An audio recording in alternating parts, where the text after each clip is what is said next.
बहुत समय पहले की बात है। एक छोटे से गांव रामपुर में राजू अपनी पत्नी गीता, बूढ़ी माँ और 9 साल की बेटी प्रिया के साथ एक छोटे से घर में रहता था। उसके पिता का बचपन में ही निधन हो गया था, जिससे परिवार की सारी जिम्मेदारी राजू के कंधों पर आ गई थी। उसके पास एक छोटा सा खेत था, जिसमें खेती करके वह अपने परिवार का मुश्किल से गुजारा चला रहा था।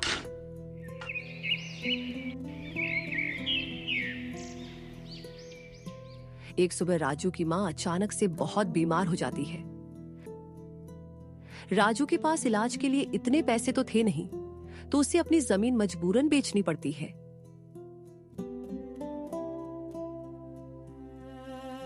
लेकिन किस्मत का खेल तो देखो, उसकी मां का भी देहांत हो जाता है।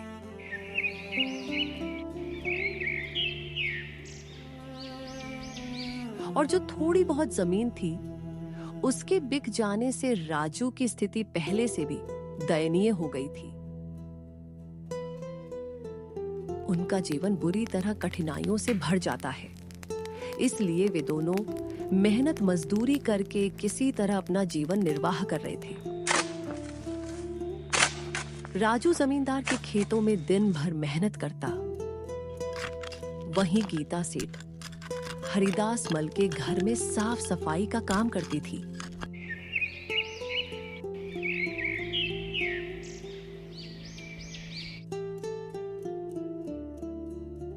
अजी, सर्दी बहुत नजदीक आ चुकी है और हमारे पास सर्दियों में ओढ़ने, पहनने और खाने के लिए कुछ भी नहीं है। हाँ भाग्यवान, तुम ठीक कहती हो, हमें कुछ करना होगा। आखिरकार सर्दियां आ चुकी थी। यूं तो हमेशा ठंड के समय -1-2 डिग्री तापमान रहता था, लेकिन इस साल तापमान बहुत ही ज्यादा गिर गया था, जिससे ठंड बहुत जोरों से अपना कहर ढा रही थी। इस वजह से रामपुर गांव के लोग ज्यादा ठंड के कारण डरे हुए थे। दिन हो या रात, लोग ठंड के कारण बहुत परेशान थे।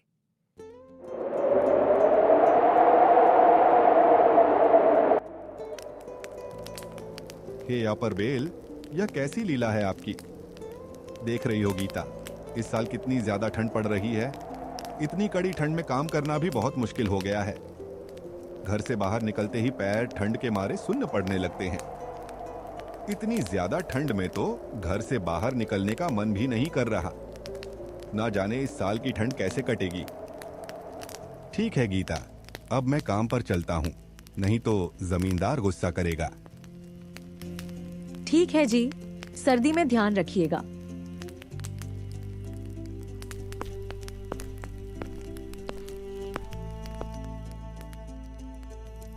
ठीक है बेटी, तेरे पापा भी काम पर चले गए हैं और अब मैं भी चलती हूँ।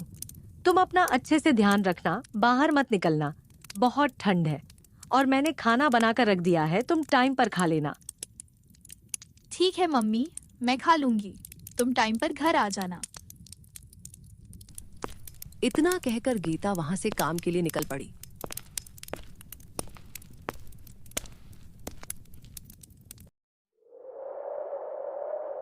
बाहर बहुत ज्यादा सर्दी थी। थोड़ी ही देर में गीता सेठ के घर पहुंच जाती है। सेठ का स्वभाव बेहद कठोर था। वह आग के पास खड़ा अपने नौकरों पर चिल्ला रहा था। तभी उसकी नजर गीता पर पड़ी और वह उस पर चिल्लाते हुए बोलता है, अरे गीता, तुम काम पर इतनी देरी से क्यों आ रही हो? मेरे आदमियों को ही देख लो, सुबह 4 बजे काम पर आ जाते हैं। लगता है तुम काम की कीमत नहीं समझती हो। माफ कीजिए सेठ जी, आज ठंड इतनी ज्यादा थी कि जल्दी उठ नहीं पाई, लेकिन आप फिक्र मत करो, मैं जल्दी जल्दी सब काम निपटा दूंगी। अच्छा, बहाना बनाने तो तुम्हें बहुत आता है। जाओ, चुपचाप काम पर लग जाओ। अगर आज काम में कोई भी गड़बड़ी हुई तो मैं तुम्हारा हिसाब कर दूंगा। तुम्हारी जगह काम करने वाले बहुत बैठे हैं। सेठ की यह बातें सुनकर गीता को बहुत दुख होता है, लेकिन वह कर भी क्या सकती थी। ये उसकी मजबूरी थी। वह चुपचाप काम करने जा ही रही थी कि तभी सेठानी उसके पास आती है और कहती है,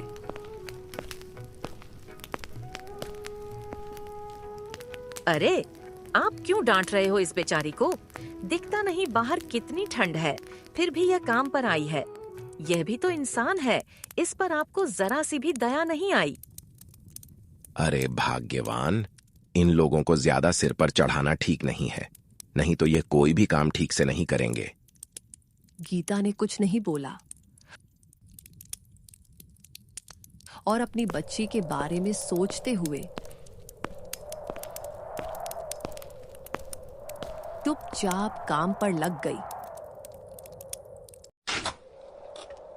उधर राजू ठंड से कांपते हुए मोहनदास जमींदार के खेत पर मजदूरी कर रहा था। मोहनदास अपने खेतों का काम कराने के लिए राजू और कुछ और मजदूरों को सख्त निगरानी में रखता था। अरे ओ राजू, काम ठीक से कर ले। ठंड के बहाने सुस्ताने की कोशिश मत कर। तुम लोग काम करते हो बाल भर और पैसे चाहिए थाल भर। अगर आज मेरा काम पूरा नहीं हुआ तो मैं तुम लोगों को 1 रुपया भी नहीं देने वाला। नहीं जमींदार जी, मैं पूरी मेहनत कर रहा हूँ। ठंड बस थोड़ी ज्यादा है, इसीलिए हाथ पैर जम रहे हैं। लेकिन आप फिक्र मत करो, मैं आपका काम पूरा करके ही जाऊंगा। सुबह से काम करते करते राजू के हाथ पैर ठंड से अकड़ चुके थे और थकान उसके चेहरे पर साफ नजर आ रही थी। लेकिन उसे अपनी पत्नी और बच्ची की बहुत फिक्र थी, इसलिए वह इतनी ठंड में भी जी तोड़ मेहनत कर रहा था। हे ऊपर वाले, यह कैसी परीक्षा ले रहे हो? इतनी सर्दी में भी काम करना पड़ रहा है, और अगर मैंने काम छोड़ा तो जमींदार मुझे काम से निकाल देगा, और घर कैसे चलेगा? शाम होने को थी। राजू ठंड में किसी तरह काम निपटाकर घर लौटने की सोच रहा था, लेकिन तभी मोहनदास ने उसे फिर से काम पर लगा दिया। ओए राजू सुन, आज ये काम पूरा करके ही जाना। अगर थोड़ा सा भी काम छूटा तो समझ तेरी नौकरी तो गई। जी जमींदार, जैसा आप कहें। राजू चुपचाप फिर से काम पर लग जाता है। वह बेचारा कर भी क्या सकता था, मजबूरी उससे यह सब करवा रही थी। और उधर रामपुर गांव में ठंड से सभी का बुरा हाल था। गांव का चौपाल, जहां अक्सर लोग बैठकर बातें किया करते थे, अब वह सूना पड़ा था और बेचारे गरीब लोग अपने अपने घरों में दुबक चुके थे। अब तो आग ही उनका एकमात्र सहारा था। गांव का बुजुर्ग सुखराम, जो अक्सर गांव वालों को इकट्ठा कर कोई ना कोई उपाय बताता था, इस बार भी चौपाल पर पहुंचा। उसने 4-5 लोगों को इकट्ठा करके कहा, सुनो, इस बार ठंड बहुत भयानक है। अगर हम सब मिलकर कोई उपाय नहीं करेंगे तो कई लोग इसकी चपेट में आ जाएंगे। हमें जंगल से और लकड़ियां लानी होंगी और हर घर में अलाव जलाने की व्यवस्था करनी होगी। लेकिन दादा, इतनी ठंड में जंगल तक जाने की हिम्मत कौन करेगा? ठंड इतनी ज्यादा है कि हाथ पैर सुन्न पड़ रहे हैं, और जंगल में सूखी लकड़ियां ढूंढने में भी बहुत समय लग जाएगा। अरे बेटा, डरने से कुछ नहीं होगा। हमें एक दूसरे की मदद करनी होगी। अगर हमने ठंड के आगे हार मान ली तो गांव के कई घरों के चूल्हे हमेशा के लिए ठंडे पड़ जाएंगे।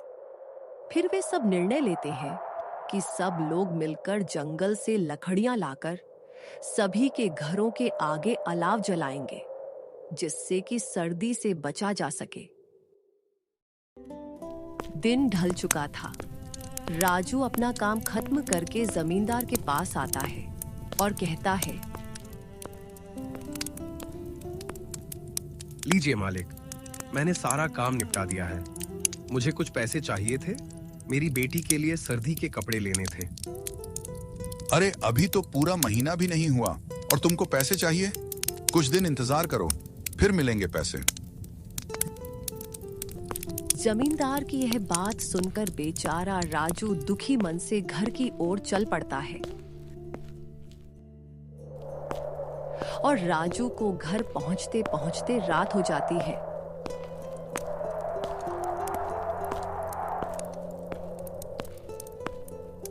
अजी, आ गए आप? इतनी देरी क्यों कर दी आने में? अरे, वो जमींदार जी ने रोक लिया था और मैंने पैसे मांगे, वह भी नहीं दिए। अच्छा कोई बात नहीं। अब सर्दी में कैसे ठिठुर रहे हो? आओ हाथ सेक लो। फिर गीता राजू को प्रिया की तबीयत के बारे में बताती है।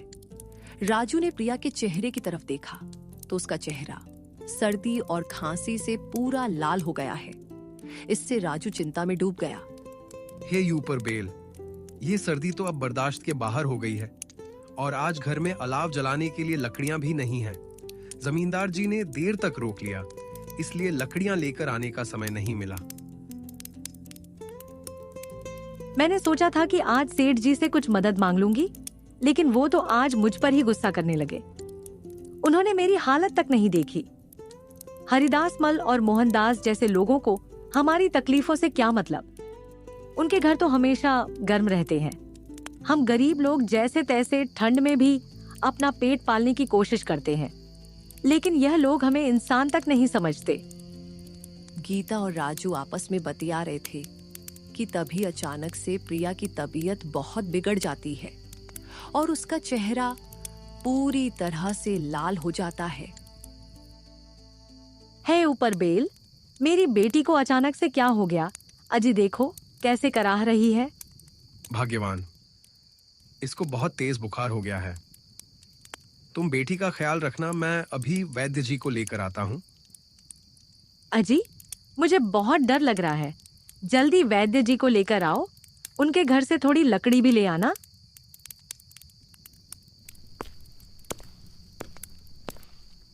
आधी रात का समय हो गया था। बाहर सर्दी इतना कहर ढा रही थी कि कुछ पूछो ही मत। राजू बहुत डरा हुआ था और इस भयानक ठंडी रात में वह वेद जी को लेने निकल पड़ता है। अरे पापा बेट जी को लेकर आते ही होंगे। तुम टेंशन मत लो बेटी, सब ठीक हो जाएगा। उधर राजू घर से थोड़ी ही दूर निकला ही था कि रास्ते में बहुत जोरों से बारिश शुरू हो जाती है। राजू चारों ओर चिंताओं से घिरा। उस भयानक बारिश वाली रात में बिना रुके चलते ही जा रहा था। उधर गीता का दिल प्रिया की ऐसी हालत देखकर बहुत ज्यादा घबरा रहा था। प्रिया की आंखें धीरे धीरे बंद हो रही थीं और उसका शरीर ठंडा पड़ने लगा।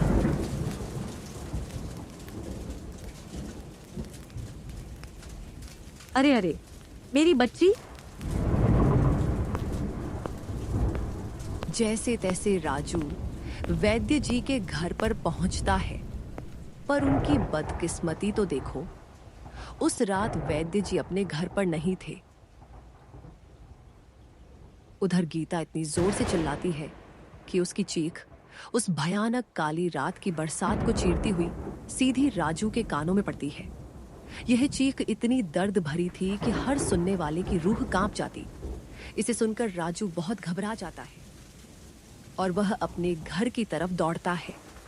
हे ऊपर वाले, गीता इतनी जोर जोर से क्यों चीख रही थी? भगवान करे कोई अनहोनी ना हो। बेचारा घबराया हुआ राजू दौड़ा दौड़ा घर पहुंचता है। घर के अंदर जाकर जो देखता है उसका कलेजा फट सा जाता है। अरे गीता, यह क्या हुआ? और प्रिया की आंखें क्यों बंद हैं? प्रिया को क्या हुआ? ऊपर बेल ने हमसे हमारी बच्ची छीन ली। बेचारी नन्ही सी जान प्रिया इस बेरहम सर्दी के थपेड़ों को नहीं सह पाई। उस बेचारी की क्या गलती थी जो इस भयानक ठंड में उसे अपने परिवार से अलग कर दिया। वे दोनों पति पत्नी उस बेरहम ठंड से हार चुके थे। उन दोनों की वह दर्द भरी चीख पूरे रामपुर गांव में गूंज रही थी। उस रात की ठंड बहुत भयानक थी जो अच्छे खासे की जान ले लेती थी। वे दोनों पति पत्नी अपनी बेटी के पास बैठे बैठे उसको खोने का शोक मना रहे थे। वे अपनी किस्मत को कोस रहे थे कि क्यों भगवान ने उन्हें इतना गरीब बनाया जो अपनी बच्ची को ही ठंड से नहीं बचा सके।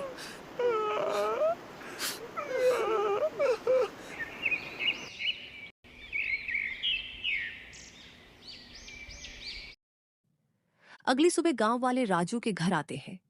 राजू और गीता को अपनी बेटी के साथ घर के अंदर एक दूसरे का हाथ पकड़े ठंड से जम चुके पाया।